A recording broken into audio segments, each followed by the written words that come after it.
You know, oh gosh, Eric, this whole issue of impeachment, Eric. It's pretty infuriating. I mean, just let's back away from let's back away from the actual contents of what's being argued or alleged, and just think for just a minute. Effectively, Congress is a jury, right? I mean, that's really what our role is in an impeachment process. We're a jury. Well, under the Sixth Amendment to the Constitution, everyone is allowed access to an impartial jury. That's really important. And in a trial, um, attorneys will spend days or maybe even weeks going through a jury selection process, making sure that the people on the jury are impartial.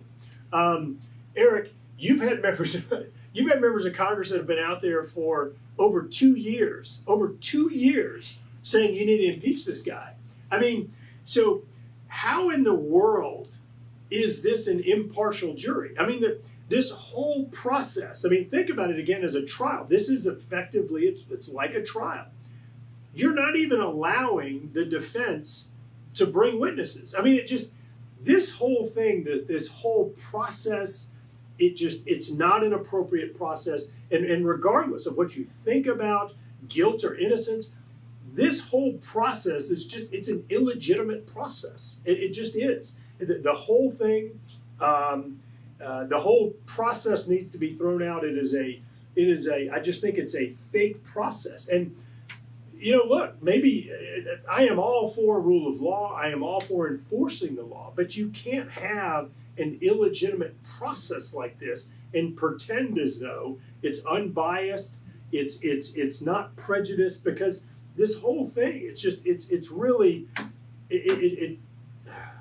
need to bring it down a little bit, but it's really infuriating to watch this whole thing go through, and to watch people pretend as though we're going through a legitimate investigation, a legitimate process, whenever in this case, 90% of the jurors have already said how they're going to vote when the investigation and the evidence hadn't even been presented.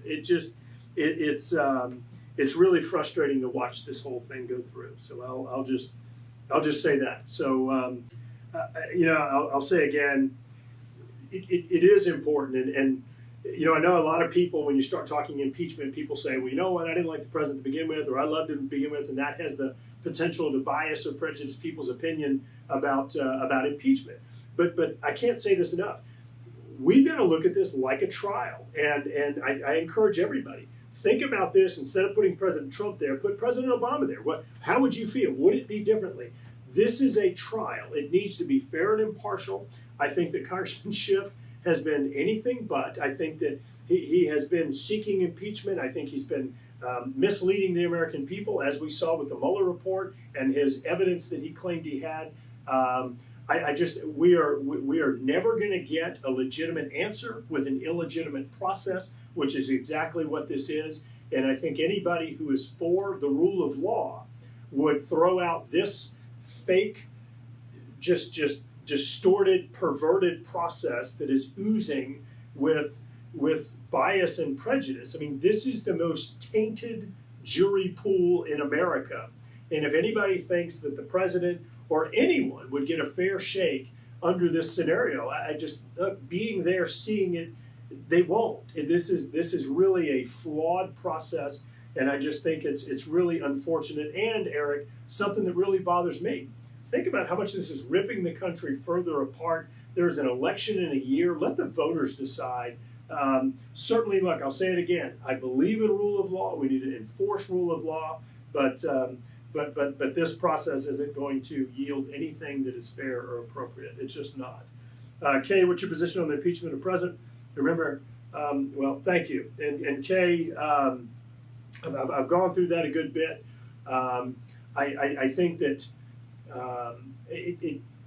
you have people that have been calling for impeachment now for over 2 years, and some of them have been saying he's going to be impeached here, he's going to be impeached there, the smoking gun's going to be the Mueller report, and all these things. And look, I'll tell you, I fought, I would say I fought to make sure that Mueller was protected and independent. I thought that was the appropriate thing to do. an appropriate to let him do an independent review, and he did, and he came out, and they did not find that there were charges or actions that were indictable, convictable, what have you, and all these folks were out there saying that that was going to be the issue, and that we needed to give him his investigation, his independence. I mean, look, how many investigations, how many tens of millions of your dollars, of our taxpayer dollars, are going to be used and wasted on a witch hunt? I can't say this enough. I believe in rule of law, but I also believe that people should everyone think about if your child was arrested and you had this tainted jury pool that's out there, you had this illegitimate process and investigation, you would be fighting and fighting and fighting to ensure the fair treatment of your child. And I just think that this is wrong. I think it's ripping our country apart, and I don't think it's going to yield anything that makes sense. And I want to remind y'all, if the House actually impeaches, which can be done by just a majority of the Congress, and we have a majority of folks that are likely to vote that way apparently in the House, two-thirds of the senators have to vote to actually ultimately impeach the president. Based on what I've seen, there's approximately a 0% chance that that's going to happen. And so I don't think that this process makes a lot of sense right now. I don't think this is the way to truly determine or treat someone fair and impartially. And I think that you're seeing the weaponizing of our political system, and I think it's wrong. But look, love to have y'all's feedback. I'll say it 100 times. I represent y'all. Love to have your feedback on that. And saying who are these so-called whistleblowers, and I'm not sure. As you know, the Whistleblower Protection Act does protect whistleblowers, and I do think whistleblowers need to be protected. But one thing I can't help but think about is the whistleblower, the whistleblower number one, the one that came out. I found it interesting when you read the report, the whistleblower complaint. The whistleblower talks about how he or she had, first of all, did not have firsthand knowledge. Everything was second and third hand, but that effectively that whistleblower brought into the fold perhaps dozens of other people that he or she spoke to. And then the whistleblower also implicated a law that said that effectively he or she was required under law, had an obligation under the law to bring this complaint forward. Well, I thought it was interesting that he or she did not have firsthand knowledge, but dealt with perhaps dozens of other people that had first and second hand or maybe third hand knowledge, yet none of those other people who had access to the same information, and in some cases firsthand, none of those other people, to my knowledge, have felt that the same obligation was on them. Well, if there was an obligation to do this, then why did that obligation not fall on all of the other people, and perhaps dozens of other people that had first and second hand knowledge? I think it is it's something for all of us to think about. But what's illegitimate about the process when you say 90% of the jurors have already made up their mind? I assume you're referring to the Senate Republicans. Tom, no, I'm not. Tom, I think if you go back and look at some of the comments that people have made, Congresswoman Tlaib, who came out on her swearing-in day and said, impeach the blank blank. Congressman Al Green from Texas has been saying that President Trump needs to be impeached. In fact, let me see if I can find. Oh, I don't know if I'm able to find this thing, but there was a quote by a member of Congress that basically said that. I think this is it. So I think that, let's see. In I think it was something about the reversing the. I was trying to find the quote. I don't see it, but it was something about reversing the outcome of the 2016 election. Tom, I think that it's an illegitimate process because I'll go back on what I said before. think about it if your child, if you had a son or daughter that was arrested, and think about if he or she was unable to bring witnesses to the table that may have a different perspective, may be able to explain, defend, substantiate his or her side of the story. That's not fair. If you have people that have already come out and said, there's guilt, there's innocence, I mean, that's not fair. If we truly want to get to the bottom of this, you should have an impartial process. You should have a process that allows subpoenas, that allows witnesses to come to the table. Why aren't the transcripts being released? I heard Adam Schiff and others calling for all these transcripts and things to be released. How come the interviews that Schiff is doing, the transcripts aren't being released? There are double standards all over the place. I encourage you, because I think so many people approach this viewing it through the lens of whether they like the president or dislike the president. Don't look at it that way. Put your son or daughter there. Do you think it would be fair to subject your son or daughter to this process like it's in place right now? I don't think it is. And look, I often think about, when I think about things with President Trump there, I often think about, well, what would happen if it were President Obama? How would I feel then?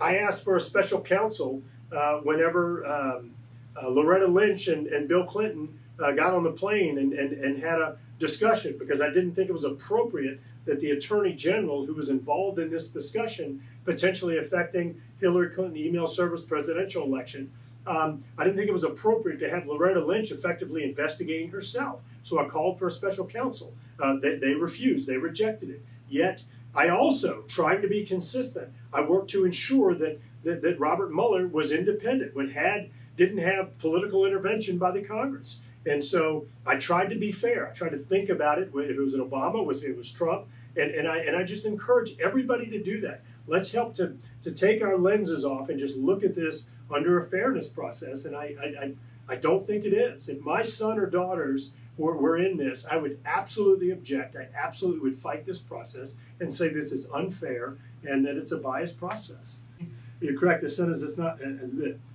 The Senate is not at this point an impartial jury. Most have said they will not impeach. The process is not illegitimate. The Constitution gives the ability to check, and the executive investigation is not a bad thing. Look, I agree. I agree with what you're saying there. That the Constitution does give an ability to check, and an investigation is not necessarily a bad thing when there are legitimate concerns. I agree with those two things, but I think when you have so many people that are leading this investigation that have clearly said over and over again that the president needs to be impeached, I don't know how they can possibly be considered impartial jurists in this, impartial investigators, an impartial grand jury. I don't think it's appropriate. I really don't.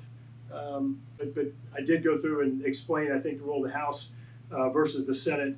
And you're saying that there's no due process in an investigation, there's due process in the trial. And let me push back on that a little bit.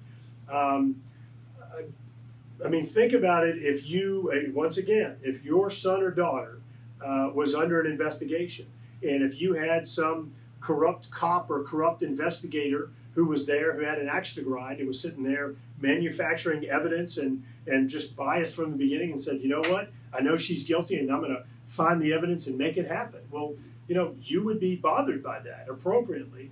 And so an investigation can be biased as well. Due process, Sixth Amendment allows for an impartial jury for, again, your daughter under that scenario that I made up, or your son. In this case, that's not what this impeachment process is providing. It's not providing an impartial grand jury or jury. And I just, look, I want to ask you again, put President Obama there, turn everything over, put Republicans where Democrats are, Democrats where Republicans are, and think about it that way. And I think that many folks are going to come to a little bit different conclusion. And look, Eric, you're aware that there is an effort to try to remove Schiff from this investigation from the Congress, and certainly I would lend my support to any effort that would dethrone him from leading this thing. I think that it is entirely inappropriate, the bias, and as I said before, the weaponizing politics. You know, that one of the ironic things here is that the president is being accused of. The president's being accused here of effectively accused by some of using the government to advance his political objectives. Well, I think that's exactly what many members of Congress are doing here. They are using the Congress as a weapon to advance their political objectives, just like some have said. You know, we've got to impeach him. We've got to undo the results of the 2016 elections. I mean, these thoughts or concepts, I mean, these are inappropriate.